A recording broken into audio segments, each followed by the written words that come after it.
تم نام صحابہ کا لے کر اس لانتی کتے یزید عمر بن العاص، اس لانتی کتے یزید عمر بن العاص، اس لانتی کتے یزید عمر بن العاص تم صحابہ کی کیٹیگری میں لا کر ان کی حمایت میں کام کرتے ہو۔ خدا کی قسم ہم ان سے اتنی نفرت کرتے ہیں کہ ہم اپنے کتوں کے نام بھی ان کے نام پہ نہیں رکھتے۔ تسی ہے جو کتیوں صحابیاں دی شبت لیا کہ تسی سمجھتے ہو ہم ان کو صحابہ کے چھتری تلے پروٹوکول دیں گے اور ان کو شیلڈ دیں گے؟ ہے جو لانتی سوڑی جتی نہیں نوکتے۔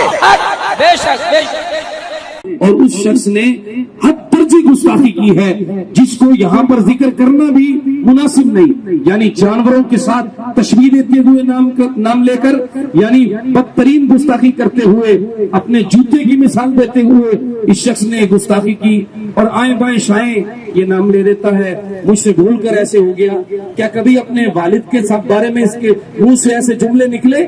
کبھی اپنی والدہ کے بارے میں ایسے جملے نکلے؟ کبھی اس سے بھول کر اپنے رشتہ داروں کے بارے میں ایسے جملے نکلے؟ کیا اپنے بارے میں نکلے؟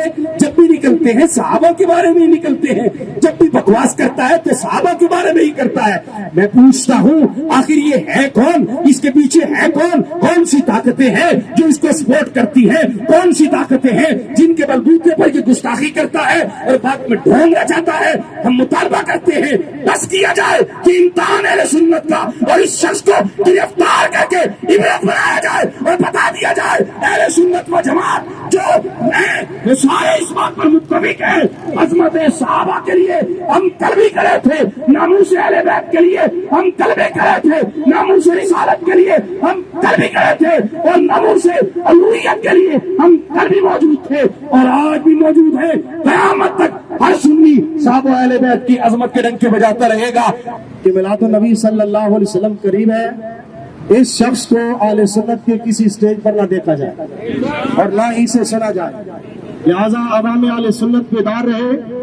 کسی بھی اہل سنت کے سٹیج پر جب یہ شخص آئے اس کا جوتوں سے استقبال کیا جائے۔ ایسے شخص کے لیے ایک منٹ بھی اہل سنت کے سٹیج پر ہم اس شخص کو برداشت نہیں کر سکتے۔ صحابہ رضوان کی زندگیاں وہ مبارک زندگیاں ہیں جن کے اعمال اللہ رب العزت کو معلوم ہے، ازل سے معلوم ہے۔ اللہ رب العزت نے ان کے اعمال اللہ کے علم میں ہونے کے باوجود رب ذوالجلال نے پھر بھی ان کی عظمت و شان کے اندر قرآن مجید کے اندر آیتیں نازل فرمائی۔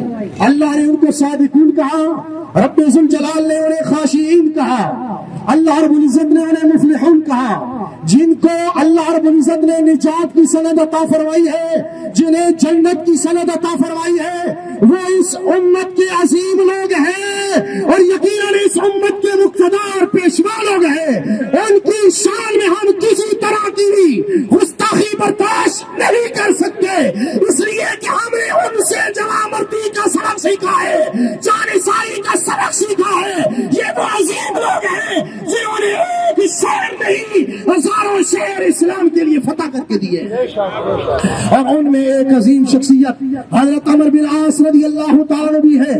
یہ کوئی معمولی شخصیت نہیں ہے، اس لیے علماء اہل سنت سے گزارش کروں گا صرف لاہور والے ہی نہیں، پاکستان میں جہاں بھی صحیح عقیدہ سنی تنظیمات موجود ہیں انہیں چاہیے کہ اس شخص کے خلاف باہر نکلے، احتجاج کرے اور اس شخص کے خلاف قانونی کارروائی کا مطالبہ کرے۔ ہم جس طرح قانونی کارروائی کا مطالبہ کر رہے ہیں انشاءاللہ یہ شخص گرفتار ہوگا، انشاءاللہ یہ شخص گرفتار ہوگا اور قانون کے مطابق اس کو سزا دی جائے گی۔ نعرہ تکبیر، نعرہ رسالت، نعرہ رسالت۔ ہمارے آقا صلی اللہ علیہ وسلم نے فرمایا اذا رأيتم الذين يسبون اصحابي فقولوا لعنت اللہ علی شرکم، کہ جب تم دیکھو ایسے لوگوں کو جو میرے صحابہ کرام رضی اللہ تعالیٰ عنہ پر طعن کرتے ہیں، معاذ اللہ گالیاں بکتے ہیں، تو تم سارے کہو کہ تم پر اللہ کی لعنت ہو، تمہارے شر پہ اللہ کی لعنت ہو۔ ہم کہتے ہیں معلوم حنیف قریشی کے شر پہ خدا کی لعنت ہے۔ مصطفیٰ کریم علیہ السلام کتنے ناراض ہیں کہ جو سرکار کے صحابہ کے بارے میں آج گستاخیاں کرتا ہے، لہذا ادارے فوراً کارروائی کرتے ہوئے اسے گرفتار کر کے کیا پر کردار تک پہنچائے۔ میں خطاب کے لیے دعوت پیش کر